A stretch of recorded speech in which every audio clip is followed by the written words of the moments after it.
हाय बच्चों, I hope you are well at home. और आज हम पढ़ने वाले हैं कॉम्बिनेशन ऑफ कैपेसिटर्स।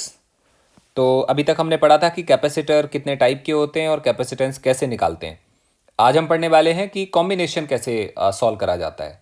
मतलब एक सर्किट में बहुत सारे कैपेसिटर लगे होंगे, मैं आपसे पूछूं कि ये कंसेप्ट कहाँ से आया होगा, तो आप बोल सकते हैं कि सर बहुत सारे इलेक्ट्रॉनिक सर्किट्स होंगे या इलेक्ट्रिकल सर्किट्स होंगे। जैसे एक जगह हमने बहुत सारे फ़ैन को कनेक्ट कर रखा है, उनमें कैपेसिटर लगे हुए हैं और उसके हिसाब से हमें देखना होगा कि इक्विवेलेंट वैल्यू कितनी आती है। They may be in series, may be in parallel, may be in mixed combination. तो we have this combination of capacitors. So combination को ब्रॉडली हम दो टाइप में डिफाइन करते हैं, या ऐसे कह सकते हैं कि हम बात करते हैं सीरीज कॉम्बिनेशन की, हम बात करते हैं पैरेलल कॉम्बिनेशन की, एंड थर्ड टाइप होता है इन दोनों का mixture, that's called mixed combination. तो सबसे पहले हम स्टडी करने वाले हैं कॉम्बिनेशन ऑफ सीरीज में सीरीज कॉम्बिनेशन। Series combination. अब सीरीज कॉम्बिनेशन जैसा इसका नाम समझ में आ रहा है, आपने रेजिस्टेंसेस को तो पढ़ा होगा। सीरीज का मतलब हम कभी पढ़ा करते थे ऐसे कि एक रेजिस्टेंस होगा R1 और एक और होगा R2 और ऐसे कनेक्टेड होंगे, इसको हम सीरीज बोलते थे। कैपेसिटर्स को भी हम सेम बोलेंगे, एक के बाद एक कनेक्टेड है।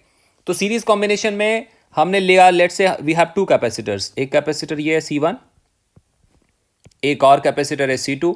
So this is C1, this is C2, connected with a cell, ऐसे कनेक्टेड है। तो ये इसका वोल्टेज मान लेते हैं V के बराबर है। अब अंडरस्टैंड करो इनकी वर्किंग कैसी होगी। इनकी वर्किंग ऐसी होगी कि जैसे तुमने ऐसे मान लेते हैं कि स्टार्टिंग में सपोज यहाँ पे की लगी हुई है और वो पहले की ओपन है, ये की है, की ओपन है। की ओपन होने की वजह से सेल में से कोई भी चार्ज का फ्लो नहीं होगा। जैसे हमने की को क्लोज करा, जैसे आपने की को बंद करा, तो इसमें से चार्ज निकलता है। हम कन्वेंशन के हिसाब से क्या मानते हैं कि पॉजिटिव चार्ज फ्लो होता है, तो हमने मान लिया कि यहां से थोड़ा सा प्लस निकलेगा। प्लस निकला, फिर वो क्या करेगा, ये वाला प्लस जो वायर कंडक्टिंग वायर है ना, उस कंडक्टिंग वायर के अलग मतलब होगा क्या, बेसिकली क्या होगा, सेल की पॉजिटिव प्लेट से पॉजिटिव चार्ज बाहर निकलेगा, फिर वो वायर में लाई करने वाले पॉजिटिव चार्जेस को पुश करेगा, फिर वो अगले वाले को पुश करेगा, फिर वो अगले वाले को पुश करेगा, फिर पुशिंग कंटिन्यू रहेगी और यहाँ पे अपीयर हो जाएगा कैसा चार्ज, प्लस। जैसे यहाँ पे प्लस अपीयर होगा तो सामने वाली प्लेट पे माइनस इंडक्शन हो जाएगा, माइनस इंड्यूस हो गया, और इस वाली प्लेट पे जो यहाँ प्लस होना चाहिए था वो कहाँ पे चला जाएगा, अगले प्लेट पे। क्यों चला जाएगा, क्योंकि ये वाला प्लस इस वाले प्लस को पुश करेगा। सो ये भागते भागते भागते भागते कहाँ पहुँच जाएगा, इस वाले प्लेट पे चला जाएगा। सो ये यहाँ से गायब हो जाएगा, यहाँ से गायब हो गया, और अपीयर कहाँ पे हो जाएगा, यहाँ पे अपीयर होगा। जैसे यहाँ पे अपीयर होगा तो फिर ये दूसरी वाली प्लेट पे इंडक्शन कराएगा, तो यहाँ माइनस आ जाएगा, तो इसके इक्विवेलेंट प्लस यहाँ पे आ जाएगा। अब ये वाली बैटरी कैसी है, ये वाला टर्मिनल कैसा है, नेगेटिव। तो नेगेटिव टर्मिनल क्या करेगा, उस पॉजिटिव चार्ज को खींच लेगा, तो वो पॉजिटिव चलते चलते चलते चलते चलते कहाँ पहुँच जाएगा, यहाँ पहुँच जाएगा, और इसके हिसाब से हमारा सर्किट कंप्लीट हो जाएगा। सो हमें अल्टीमेटली क्या मिलेगा, हमें अल्टीमेटली मिलेगा कि यहाँ कोई चार्ज नहीं होगा, इस जगह पे देयर इज नो चार्ज, यहाँ कोई चार्ज नहीं है, एक पे प्लस है, एक पे माइनस है, एक पे प्लस है और एक पे माइनस है। सो हमें दिखाई दिया कि यहाँ पे plus minus and plus minus. तो अगर मैं कभी आपसे बोलूं कि किसी कैपेसिटर पे चार्ज आ गया Q, दैट मीन्स वो नेट चार्ज नहीं होगा, क्योंकि नेट चार्ज तो कैपेसिटर पे हमेशा कितना होगा, जीरो होगा। कैसे, जितना प्लस है उतना माइनस है। तो अगर हम बोलते हैं Q है मतलब charge on capacitor, charge on capacitor is Q, means it is the charge on positive plate only। अगर मैं आपसे बोलता हूं एक कैपेसिटर में चार्ज Q है, इसका मतलब क्या है, ये चार्ज कहां पे है, ये केवल पॉजिटिव प्लेट पे है, क्योंकि net charge on capacitor is always कितना बेटा, इज ऑलवेज जीरो। कैपेसिटर पे नेट चार्ज की वैल्यू कितनी आएगी, हमेशा हमेशा जीरो के बराबर आएगा, क्योंकि जितना प्लस होगा उतना चार्ज माइनस के बराबर होगा। आई थिंक इतना क्लियर हो रहा है। तो हमें दिखाई दिया, हमने मान लिया कि चलो चार्ज फ्लो हुआ, पहले बैटरी में से थोड़ा सा चार्ज निकला, पहले थोड़ा सा चार्ज निकला, थोड़ा सा आ गया, फिर थोड़ा और निकलेगा, थोड़ा और निकलेगा, तो यहाँ पे थोड़ा और आ जाएगा प्लस, तो सामने माइनस, तो यहाँ भी प्लस, तो यहाँ माइनस, और प्लस माइनस और plus minus, and finally capacitors में चार्जिंग कंप्लीट हो चुकी होगी। एक चीज ध्यान देने की है, ध्यान देने की क्या है, जितना चार्ज बैटरी में से निकला होगा उतना चार्ज फर्स्ट प्लेट पे आया, सेम चार्ज नेगेटिव प्लेट पे आया, सेम चार्ज इस पे आया और सेम चार्ज इस पे आया, क्या लगा दोनों कैपेसिटर्स पे चार्जेस सेम आएंगे कि डिफरेंट आएंगे? तो पता चलेगा दोनों कैपेसिटर्स पे चार्जेस कैसे आएंगे, सेम आएंगे। हमने मान लिया वो आ रहा है Q, तो ये भी क्या होगा, Q होगा। तो हम एक लाइन लिख सकते हैं क्या, हम लिख सकते हैं in series combination,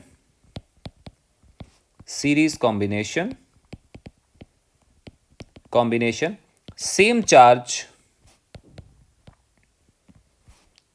goes to all plates connected in series। मतलब जितनी भी प्लेट सीरीज में कनेक्टेड होंगी उन सारी प्लेट पे सेम चार्ज जाएगा। पहले वाले पे Q होगा तो दूसरे वाले पे भी Q होगा। अगर हमने यहां पे बहुत सारे N कैपेसिटर लगा रखे होंगे और वो सारे के सारे सीरीज में होंगे तो सबके ऊपर चार्ज की वैल्यू कैसी आएगी, वो सेम आएगा। So it is Q Q Q Q, सबके ऊपर Q आएगा। पहली बात हमें समझ में आ रही है, ये नोट करने वाली बात है। चलो बहुत अच्छी बात है, हम आगे देखते हैं। एक चीज हम ऐसे देखते हैं, let's make again diagram. We have 2 plates, again 2 plates, we have cell। थोड़ा और अंडरस्टैंड करते हैं। जब हमने की को बंद किया तो बैटरी में से चार्ज निकला और वो पहले वाले प्लेट पे गया, then it jumped to second plate and ऐसे करके दोनों कैपेसिटर थोड़ा थोड़ा करके थोड़ी देर बाद चार्ज हो गए। Once charging completes there is no flow of charge, क्योंकि हमें एक चीज अच्छे से पता है, जब तक इसमें से चार्ज जाता रहेगा तब तक इस पे चार्ज आता रहेगा, तब तक इस पे आता रहेगा और चार्ज बढ़ता रहेगा बढ़ता रहेगा बढ़ता रहेगा। बट हमने चार्जिंग के टाइम पे देखा था ना, जब हम कैपेसिटर पढ़ रहे थे, कि किसी भी कैपेसिटर पे चार्जिंग की एक लिमिट है, अपर लिमिट अचीव होने के बाद चार्जिंग बंद हो जाती है। तो हम सेकंड पॉइंट लिख सकते हैं, after reaching to upper limit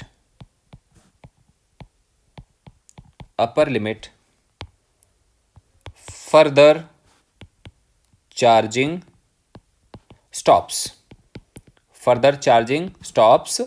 and current becomes 0। ये क्लियर है? After reaching to upper limit further charging stops and current becomes to 0, मतलब चार्ज होता रहेगा। जब हम बात करेंगे कि ये पूरी तरह से चार्ज हो गया, now it is fully charged, तो इस टाइम पे करंट की वैल्यू कितनी हो जाएगी, 0 हो चुकी होगी। मतलब अब कोई भी करंट फ्लो नहीं हो रहा है। करंट और फ्लो होगा, इसका मतलब कैपेसिटर में और चार्जिंग होगी, बट चार्जिंग अब होनी नहीं है, तो इसका मतलब करंट क्या हो गया, 0 हो गया। अच्छा सोचो, जब करंट नहीं होगा तो यहां पे करंट है 0। अगर यहां पे करंट 0 होगा तो इस वाले वायर में कोई भी IR पोटेंशियल डिफरेंस होता था ना, IR, वो आएगा नहीं। तो अब आप ऐसे देख सकते हैं, आप कहेंगे सपोज ये पोटेंशियल V+ है और ये पोटेंशियल V- है। हमने क्या पढ़ा था कि कंडक्टर के अंदर पोटेंशियल कैसा होता है, सेम होता है। तो अगर यहां पे V+ आ रहा है तो यहां भी V+, यहां भी V+ और यहां भी V+ आएगा। अच्छा, यहां पे आएगा कुछ V'। अगेन ये पूरा का पूरा वायर जो सामने दिख रहा है, ये पूरा वायर, इस पूरे वायर में पोटेंशियल की वैल्यू फिर से सेम आएगी क्योंकि ये कंडक्टर है। तो फिर यहां पे भी आएगा V'।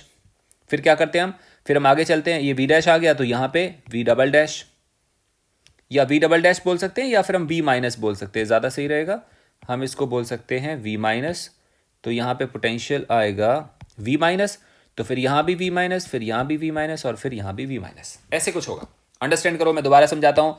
कंडक्टर में कोई करंट नहीं फ्लो हो रहा, कोई करंट नहीं फ्लो होगा, तो पूरे में पोटेंशियल की वैल्यू यहाँ से लेके यहाँ तक, यहाँ से लेके यहाँ तक सेम आएगी। कितने के बराबर होगी, V+ के बराबर। लेकिन जब हम इधर से इस वाले प्लेट पे जाएंगे तो पोटेंशियल सेम नहीं आएगा। क्यों नहीं आएगा, क्योंकि पॉजिटिव से नेगेटिव की तरफ होती है इलेक्ट्रिक फील्ड, और जब भी हम इलेक्ट्रिक फील्ड के डायरेक्शन में जाते हैं पोटेंशियल क्या हो जाता है, कम हो जाता है। पोटेंशियल कम होने का मतलब V' की वैल्यू V+ से कम होगी।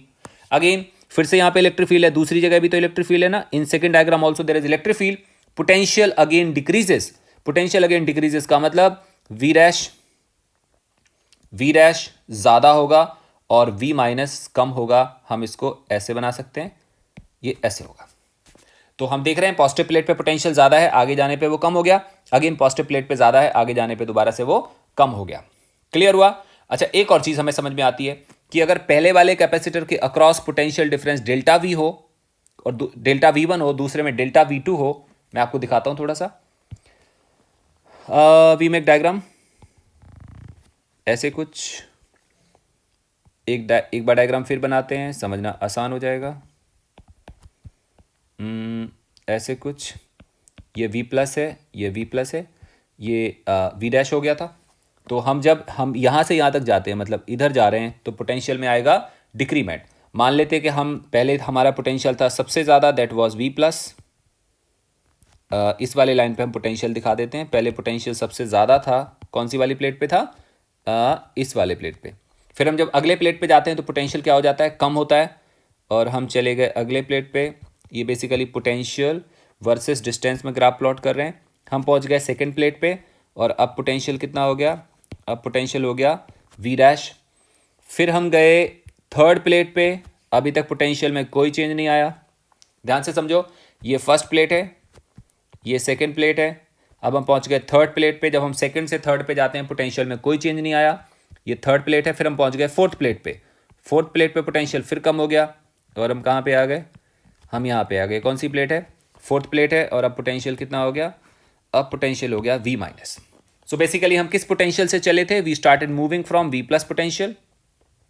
यहाँ भी v प्लस, यहाँ भी, यहाँ भी, यहाँ भी ये v प्लस है। और जब हम अगले प्लेट में गए तो पोटेंशियल हो गया कम, कितना? v dash.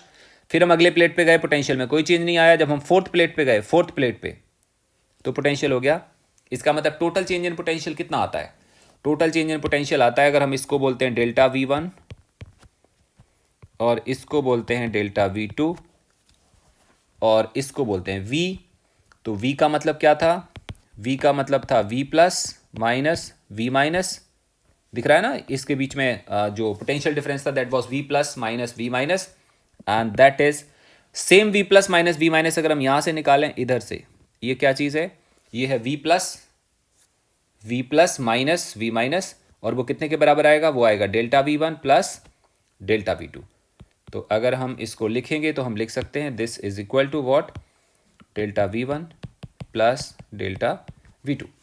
ये थोड़ा मैंने ज़्यादा समझा दिया, बट अब तो मैं समझ में आ गया होगा। हम शॉर्ट में बात करेंगे। शॉर्ट में कैसे बात करेंगे? ये दो हमारे पास कैपेसिटर होंगे, ये हमारे पास बैटरी होगी, ये पोटेंशियल v होगा, तो इसके अक्रॉस पोटेंशियल होगा v1, इसके अक्रॉस होगा पोटेंशियल v2। तो रिलेशन क्या लिखेंगे? v equal to v1 plus v2। बहुत अच्छी बात है, हमें समझ में आ गया। अगर पहले वाले कैपेसिटर का कैपेसिटेंस होगा C1, दूसरे का होगा C2, चार्जेस दोनों पे सेम है Q और Q, तो V1 को हम क्या लिखेंगे? V1 को लिखेंगे Q बाय C1, और V2 को क्या लिखेंगे? Q बाय C2, और ये आ जाएगा V। इतना क्लियर है? अगर हम इन दोनों को हटा दें और उनकी जगह एक कैपेसिटर लगा दें, ऐसे कुछ, same battery, everything is same, but we have just one capacitor. लेकिन कंडीशन क्या है कि जब हमने इस वाले बैटरी को इस नए वाले कैपेसिटर के साथ जोड़ा, तो इसमें भी चार्ज की वैल्यू कितनी आई? Q। That indicates this new capacitor is equivalent to previous two. ये नया वाला कैपेसिटर दोनों के इक्विवेलेंट होगा, तभी ये ऐसा कुछ हो रहा है। तो ऐसे केस में हम लिख सकते हैं कि this V equal to Q by C equivalent. इसको हम बोलते हैं इक्वेशन 2, इसको हम बोलते हैं इक्वेशन 1। मैं दोबारा समझाता हूं।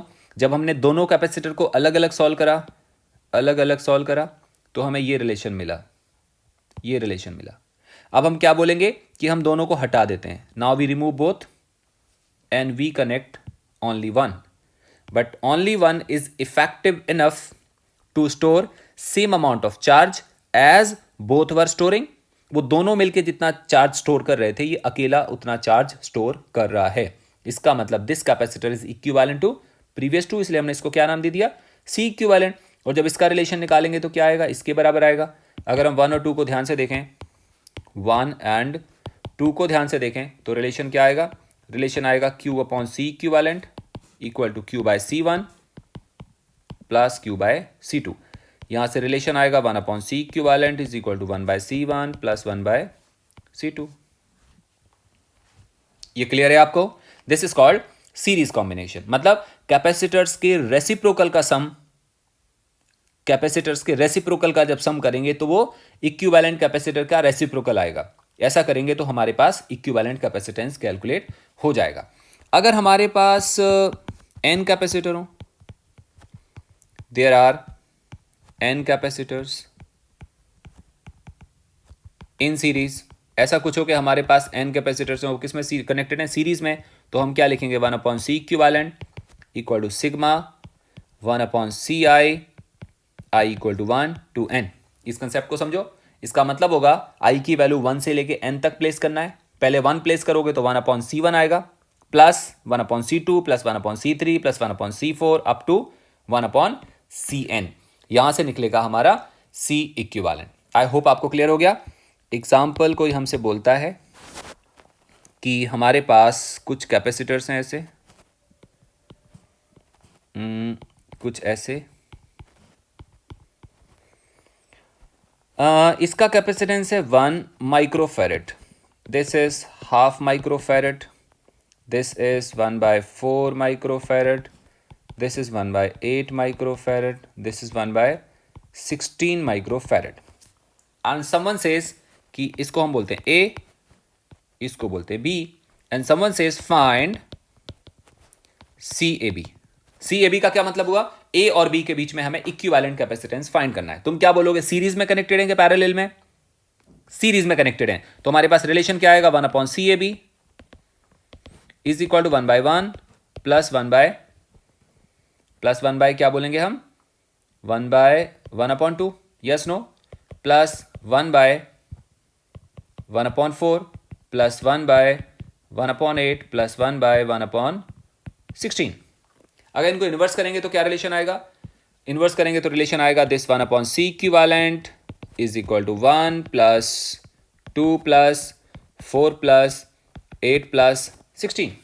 कौन सा वाला वो है, आई मीन जो राइट हैंड साइड है वो कौन सी सीरीज बन रही है, वो जीपी बन रहा है, क्योंकि रेशो कितना आ रहा है, रेशो आ रहा है 2 के बराबर। तो अगर हम सम निकालेंगे तो हम कैलकुलेट कर सकते हैं कि सी इक्विवेलेंट कितने के इक्वल आएगा। क्लियर है, हम जानते हैं इसका फॉर्मूला, जीपी का फॉर्मूला, तो कितना कैलकुलेट, या तो तुम जीपी का फॉर्मूला लगा दो, अगर जीपी का फॉर्मूला आपको नहीं आ रहा, आपको प्रॉब्लम आ रही, तो ये केवल 5 टर्म है, आप सीधा भी सॉल्व कर सकते हैं। सीधा सीधा सॉल्व करेंगे तो कितना वैल्यू आएगा बेटा, ये आएगा 20, 28, 30, 31। So this value is what 31, और हम इसको इन्वर्स करेंगे तो हमारे पास क्या आएगा, C equivalent equal to 1/31 microfarad. Answer I think आपको क्लियर हो रहा है। So this is what we have the series combination. अभी अगला कॉम्बिनेशन हो सकता है parallel combination. So we have this parallel combination, ये बड़े फैमिलियर है, हम लोगों ने 10th लेवल पे पढ़ा हुआ है, बट वहाँ पे रेजिस्टेंस में पढ़ा था, यहाँ पे हम कैपेसिटर की बात करें। पैरेलल कॉम्बिनेशन में एक खास बात होती है, खास बात ये होती है, मैं आपको दिखाता हूँ। जैसे हमारे पास एक कैपेसिटर होगा, ये इसका लेफ्ट साइड है और ये इसका राइट साइड है।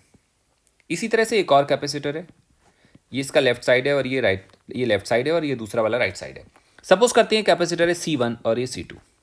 अगर किसी वजह से यहां का पोटेंशियल V1 और यहां का भी V1, इधर का V2 और इधर का भी V2 ये सेम हो, तो ऐसे वाले कॉम्बिनेशन को हम बोलेंगे पैरेलल कॉम्बिनेशन। मतलब अगर हम इनको कनेक्ट ना भी करें, मतलब we are not connecting with any wire, अगर हम इनको आपस में कनेक्ट नहीं भी करेंगे तब भी हम इनको बोलेंगे these are connected in parallel combination. Clear हो गया। एक और चीज, जैसे सपोज करो हमारे पास एक कैपेसिटर है, वी हैव वन कैपेसिटर और इसका कैपेसिटेंस है 10 माइक्रोफेरेड और ये अर्थ के साथ कनेक्टेड है ऐसे, और यहां पे है 10 वोल्ट।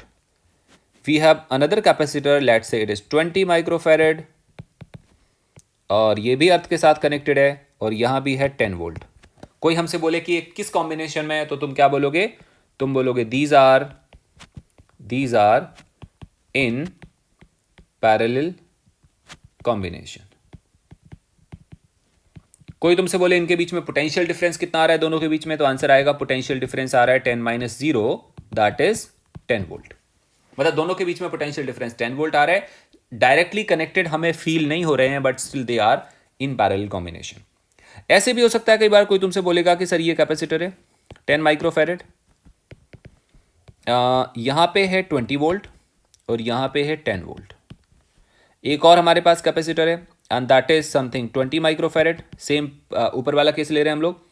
यहां पे पोटेंशियल है 10 वोल्ट और यहां पे पोटेंशियल है 0 वोल्ट। ध्यान से देखें तो इस वाले केस में potential difference is 20 - 10 equal to 10, और इस वाले केस में देखते हैं potential difference equal to 10 - 0 equal to 10, but these are not in parallel combination।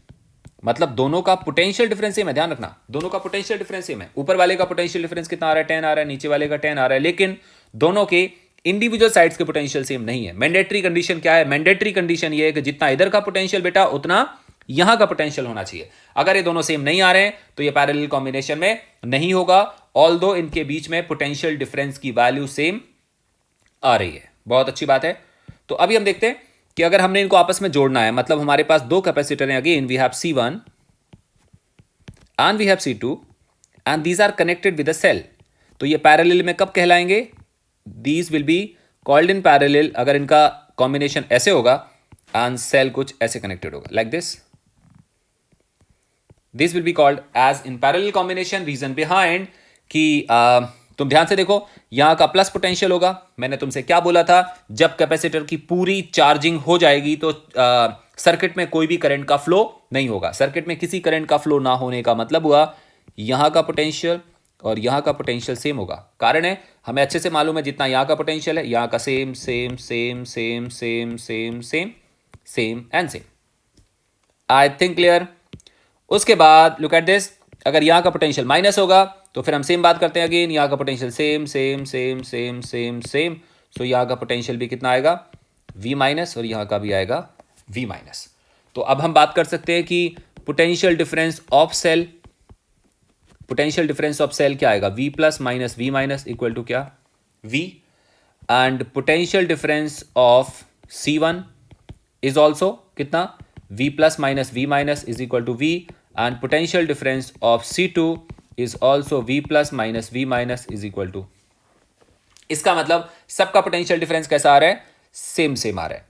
बहुत अच्छी बात है। हाँ, लेकिन एक बात अलग है, अगर इस वाले सेल में से चार्ज निकलेगा Q, तो जब चार्ज यहां पे पहुंचेगा तो वो सारा का सारा चार्ज एक कैपेसिटर पे नहीं जाएगा, ये डिस्ट्रीब्यूट होगा। डिस्ट्रीब्यूट होने का मतलब इस पे जाएगा Q1 तो इस पे जाएगा कितना? Q2।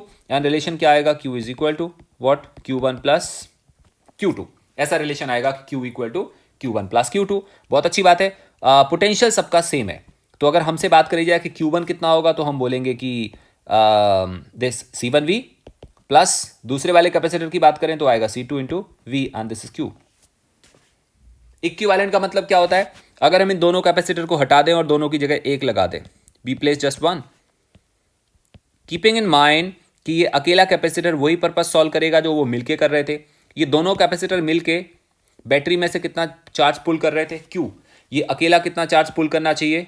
Q। तो if we connect with cell, if we connect with any cell, then this alone capacitor must pull charge Q and voltage है V, इसका भी वोल्टेज कितना होगा? V।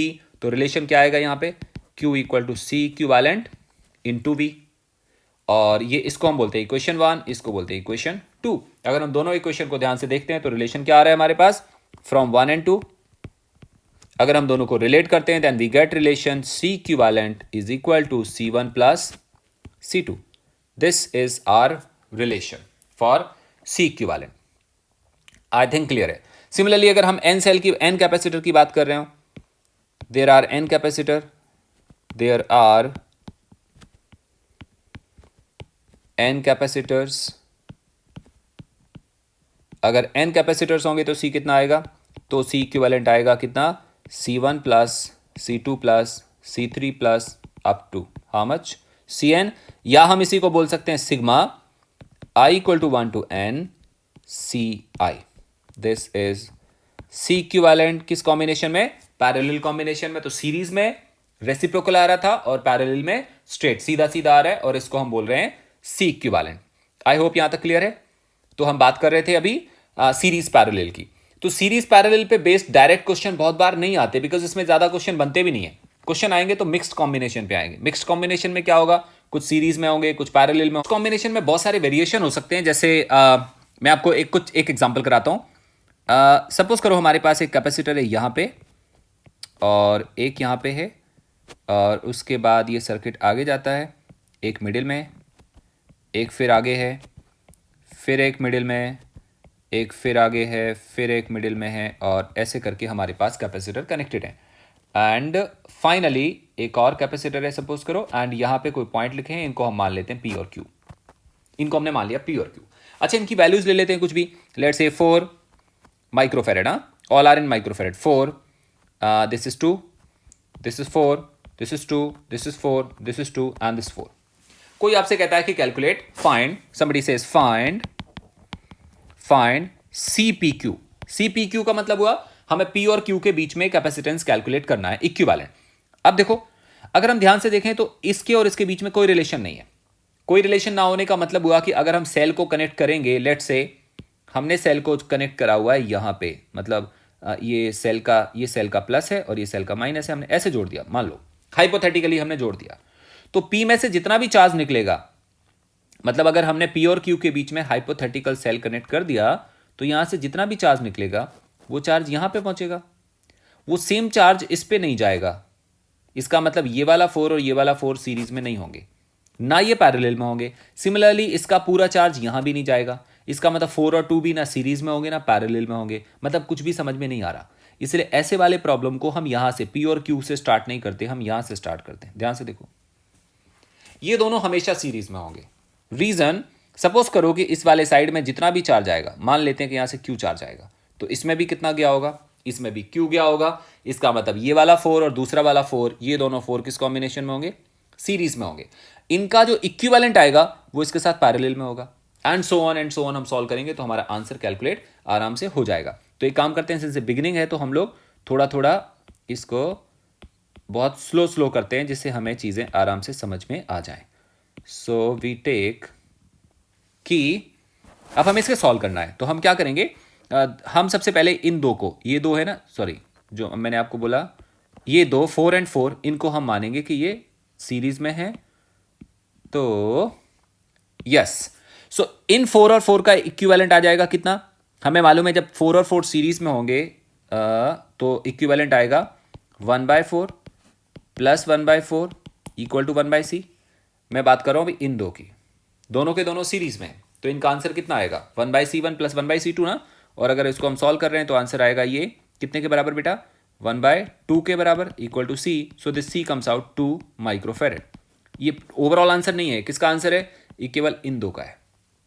अगर हम इन दो को रिप्लेस कर देंगे तो इन दोनों की जगह कितना वैल्यू आ जाएगा, इन दोनों की जगह 2 वैल्यू आ जाएगा। तो अब हम एक न्यू डायग्राम बनाते हैं। यहाँ पे न्यू डायग्राम बनाएंगे तो हम ऐसे दिखाएंगे, we have 2, we have another 2, then we have 4, then we have 4, then we have 4, then we have this 2, and then we have this 2।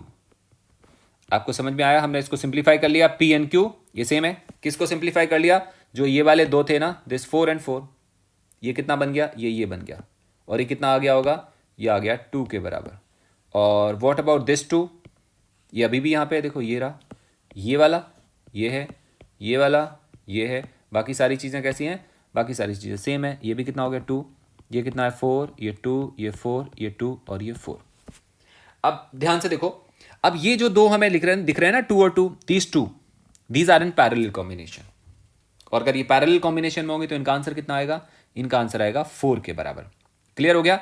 अगर इनका आंसर 4 आएगा तो हम नेक्स्ट डायग्राम बना सकते हैं। यहाँ पे नेक्स्ट डायग्राम हम क्या करेंगे, अब ये दो 2 और 2 हटाने वाले हैं हम लोग, इन दोनों की जगह कितना लगाने वाले हैं 4, क्योंकि पैरेलल कॉम्बिनेशन में C ऐड हो जाता है। So we have got this relation, ऐसे कुछ हो गया ऐसे, और ये डायग्राम थोड़ा सा पहले से छोटा हो गया, ये ऐसे हो गया। This is now P, this now Q, and ये चीज़ क्या आ गई है, ये चीज़ आ गई है 4। ये 4 कौन सा है, ये 4 है इन दो का कॉम्बिनेशन, इन दो का कॉम्बिनेशन ये है। एंड व्हाट अबाउट दिस, वो ये है, व्हाट अबाउट दिस, वो ये है।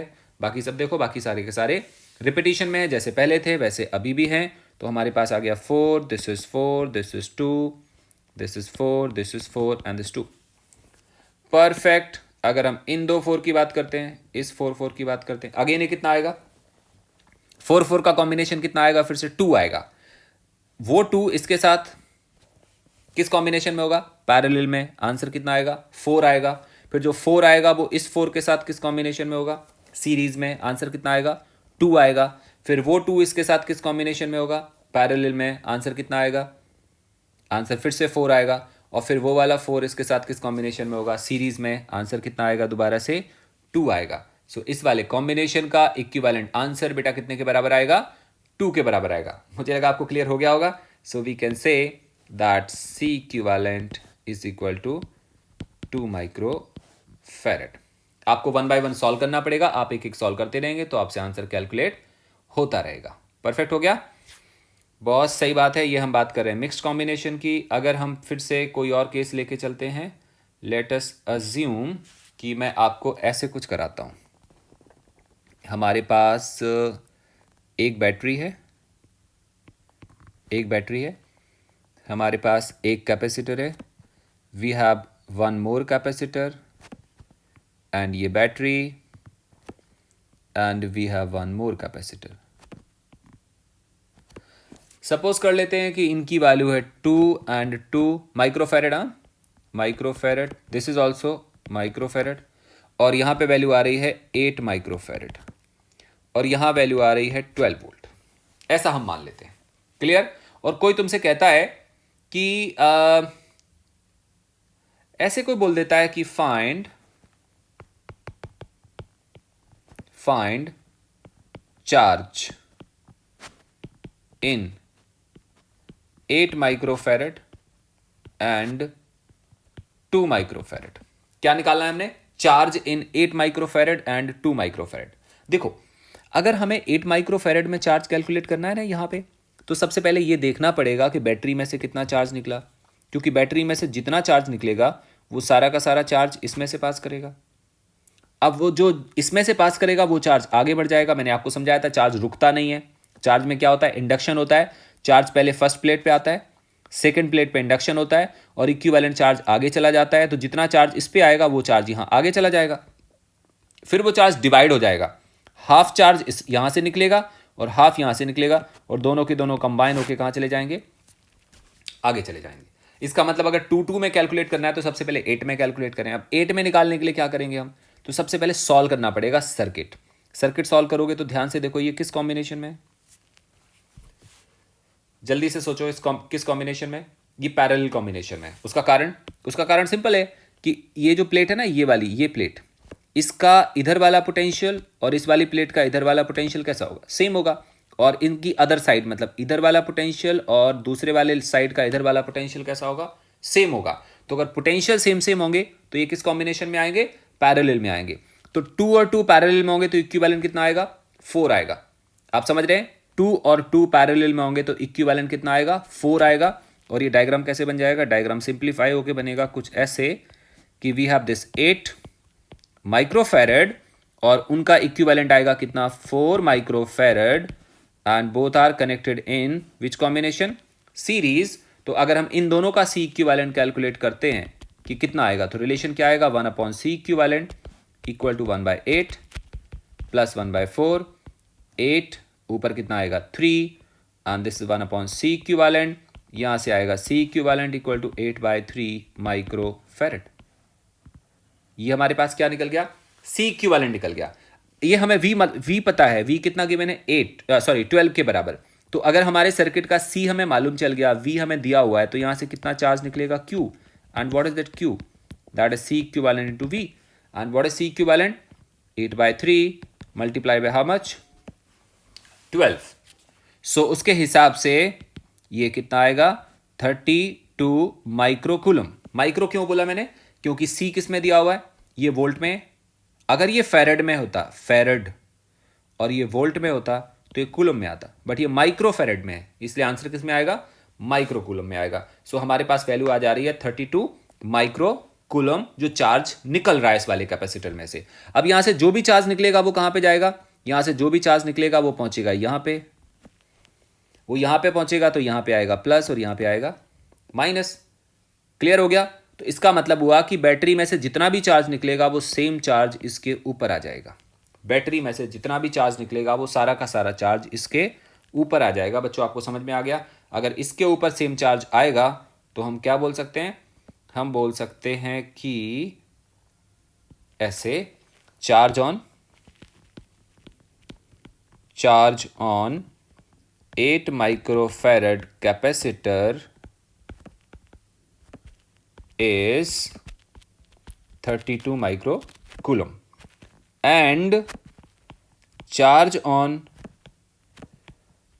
2 माइक्रोफेरेड कैपेसिटर, वो कितना होगा, वो आगे जाके हाफ हो जाएगा, equal to half of this, that is 16 microcoulomb. How much? 16 microcoulomb. इसका मतलब 8 वाले में आएगा 32 माइक्रोकूलम और दूसरे वाले में कितना आएगा, 16 माइक्रोकूलम। ये हमारा आंसर होगा। आई थिंक आपको समझ में आ रही है बात, ये बहुत बहुत अच्छी बात हो गई है। तो अब हम देखते हैं नेक्स्ट क्वेश्चन। नेक्स्ट में मैं कुछ ऐसे बना देता हूँ कि सपोज करो, मैं एग्जाम्पल नाम देता हूँ।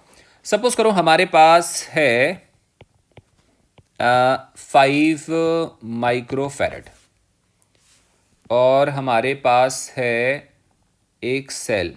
सेल कुछ हमने ऐसे लगाया हुआ है, कुछ ऐसे लगा है। सेल हमने कुछ ऐसे लगाया हुआ है और ये है 10 वोल्ट। और उसके बाद हमने एक और लगाया हुआ है, वो है ये, और ये है 6 माइक्रोफेरेड एंड वी कनेक्ट, ऐसे कुछ ये हमने कनेक्ट कर दिया। बहुत अच्छी बात है। अच्छा, अब उसके बाद फिर हमसे कोई बोलता है कि मैं लिखवा देता हूँ, फाइंड, कोई ऐसे बोलता है find the charge supplied by the battery. Find the charge supplied by the battery in the arrangement, जो सामने लिखा हुआ है, ठीक है ना। Find the charge supplied by the battery, ये हमने कैलकुलेट करना है, बैटरी ने कितना चार्ज सप्लाई करा। अब देखो ये जो डायग्राम है ना, बड़ा ऑड सा लग रहा है, कुछ समझ में नहीं आ रहा, कई बार ना बहुत मतलब कंफ्यूजिंग सा डायग्राम हो जाता है। आप थोड़ा सा ध्यान से समझो। अब आप ये देखो, ये जो वायर दिख रहा है ना, हम इसको यहां से तोड़ दें और इस वायर को यहाँ जोड़ दें, कोई फर्क पड़ेगा? नहीं पड़ेगा, क्योंकि यहाँ का पोटेंशियल, यहाँ का पोटेंशियल, यहाँ का पोटेंशियल, यहाँ का पोटेंशियल कैसा होगा, सेम होगा। अच्छा, ये जो वायर दिख रहा है ना, ये वाला वायर, इसको यहाँ से तोड़ दें, यहाँ जोड़ दें, कोई फर्क पड़ेगा? नहीं पड़ेगा, क्योंकि पूरी लाइन का पोटेंशियल कैसा है, सेम है। मैं दोबारा समझाऊँ, मैं ये जो ये वाला वायर है, इसको यहाँ से ब्रेक करने जा रहा हूँ और इसको यहाँ जोड़ रहा हूँ, और इस वाले वायर को यहाँ से ब्रेक करके यहाँ जोड़ रहा हूँ। देखो डायग्राम कैसा बनेगा। डायग्राम बनेगा कुछ ऐसे, 5 माइक्रोफेरेड एंड बैटरी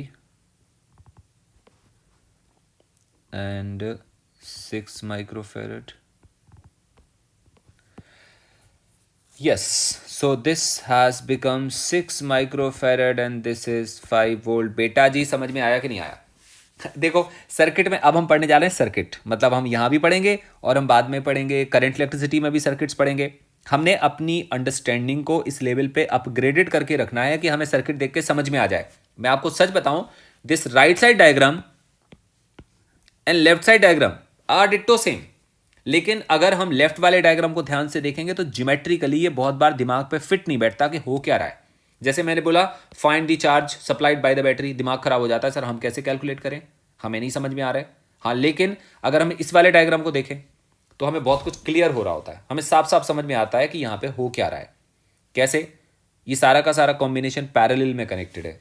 क्यों कनेक्टेड है? देखो बेटा, यहाँ का जितना पोटेंशियल होगा यहाँ का सेम आएगा, इधर का सेम आएगा बेटा, इधर का सेम आएगा। इसका मतलब इस पूरी लाइन का पोटेंशियल सेम है, सिमिलरली इस पूरी लाइन का पोटेंशियल सेम है। यही तो पैरेलल कॉम्बिनेशन होता था, याद नहीं है? मतलब इस वाले कैपेसिटर की प्लेट और इसकी प्लेट सेम पोटेंशियल पे है, और इसकी प्लेट और इसकी प्लेट किस पे है, सेम पोटेंशियल पे है। तुम चाहो तो बैटरी को बीच में लगा दो, इफ़ यू वांट कि यहाँ से सर मैंने यहाँ नहीं लगाना, काट दो, सर यहाँ नहीं लगाना, कहाँ लगाना है, इसको उठा के यहाँ पे लगा दो, एक ही बात है ना, कोई फर्क तो पड़ेगा नहीं। बिकॉज कॉम्बिनेशन, सी हम यहाँ पे पढ़ रहे हैं, हम मैकेनिक्स नहीं पढ़ रहे हैं। मैकेनिक्स में फर्क होता है कि हमने एक मशीन यहाँ पे लगाई है कि एक मशीन वहाँ पे लगाई है। हम पढ़ रहे हैं इलेक्ट्रोस्टैटिक्स, यहाँ पे सारा का सारा डिपेंडेंसी चार्ज के फ्लो पे है। अगर तुम सेल यहाँ से हटा दो और सेल को यहाँ लगा दो इस जगह, कोई फर्क नहीं पड़ने वाला, क्योंकि तब भी दोनों कैपेसिटर्स को, इसको कितना पोटेंशियल डिफरेंस मिल रहा है 5, इसको कितना मिल रहा है 5, इस सेल को यहाँ से हटाओ यहाँ लगा दो तब भी कितना मिलेगा 5 मिलेगा। इन शॉर्ट दोनों के दोनों कैपेसिटर कैसे हैं बेटा? दोनों के दोनों कैपेसिटर पैरेलल कॉम्बिनेशन में है, मैं फिर भी थोड़ा और हटा देता हूँ क्योंकि आप अभी स्टार्ट कर रहे हैं कैपेसिटर, तो आपको दिक्कत नहीं आनी चाहिए। तो मैं क्या करता हूँ, मैं डायग्राम को अपने हिसाब से बदल देता हूँ। जो मैं इतनी बातें सुना रहा था उसको ऐसे कर देता हूँ। See what I have done, look at this.